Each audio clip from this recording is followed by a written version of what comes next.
Bwana, mambo vipi? Mambo ni aje mwanafamilia Together Online? Ni wakati mwingine tena tumekutana tuzungumze kuhusiana na hiki ambacho kinaendelea huko kwenye mitandao ya kijamii. Bwana, tuko hapa na askofu wa kanisa Katoliki ameweza bwana pia kuzungumza kuhusiana na issue za no reforms no election. Sasa askofu bwana anasema kilio cha wananchi kisikilizwe, kila ambacho kinatakiwa kubadilishwa kibadilishwe na sio wananchi kupuuzwa. Sasa tumsikiliza askofu hapa akizungumza na waumini. Kama tunavyofahamu, mwaka huu wa 2025 ni mwaka wa uchaguzi mkuu katika taifa letu.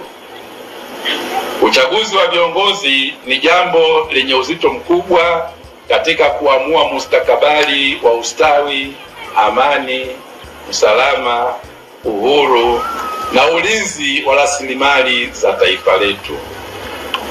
Kutokana na uzito wa zoezi hili la uchaguzi, sisi maaskofu tunapenda kutoa wito kwa waumini na watu wenye mapenzi mema kama ifuatavyo.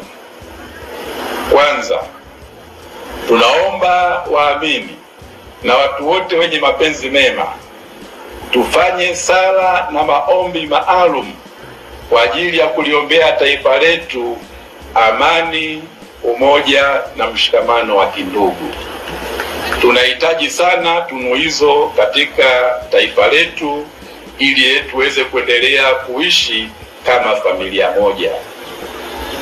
Pia tumwombe Mwenyezi Mungu atujalie kupata viongozi bora wenye uwezo, waadilifu na wacha Mungu.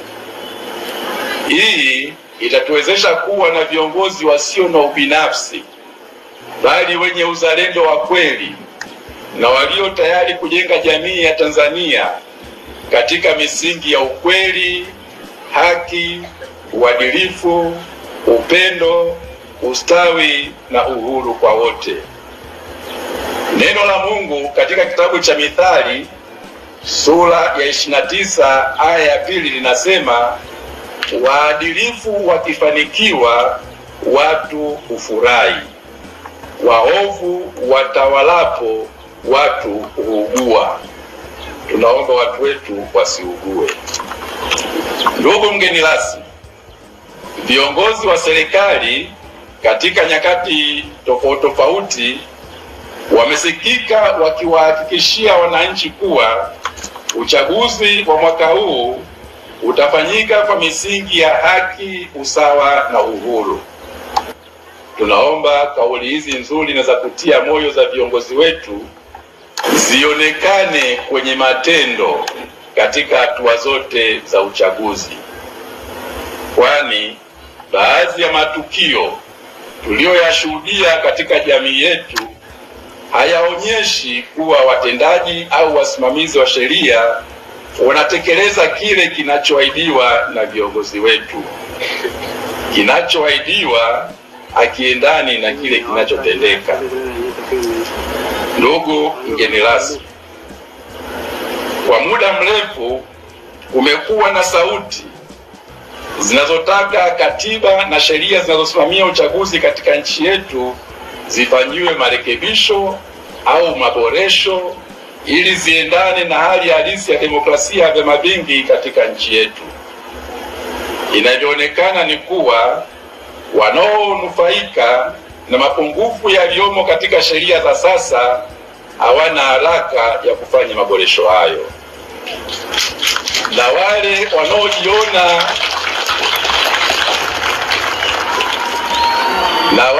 wanaojiona wanaathirika na mapungufu hayo ndio wanaopaza sauti kutaka kufanya mabadiliko ya katiba na sheria za uchaguzi.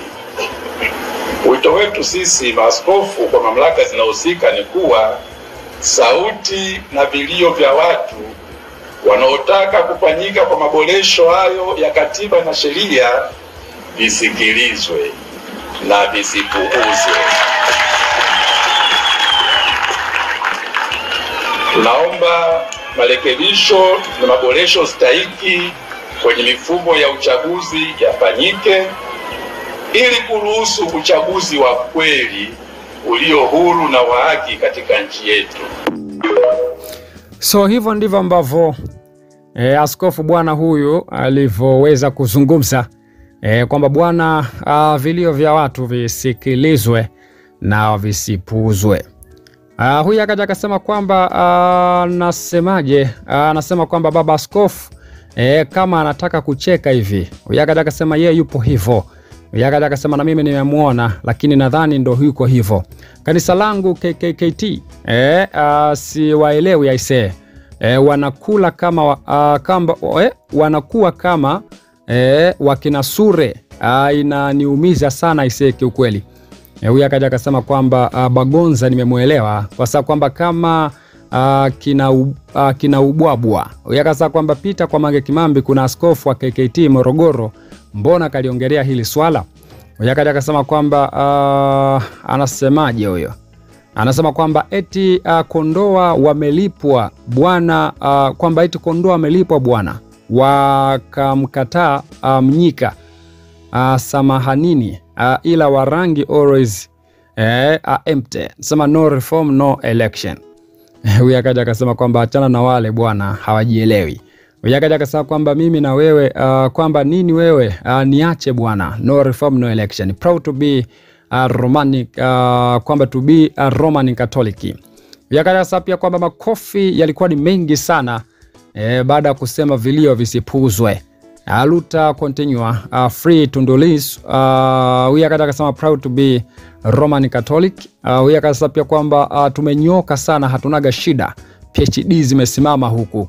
Huyu akasema kwamba kwa maana ya waraka huu kwa pamoja tunasema Roma wanaimba wimbo wa no reform no election. Huyu akaja akasema kwamba proud to be Roman Catholic. Huyu akaja akasema asante askofu, no reform no election.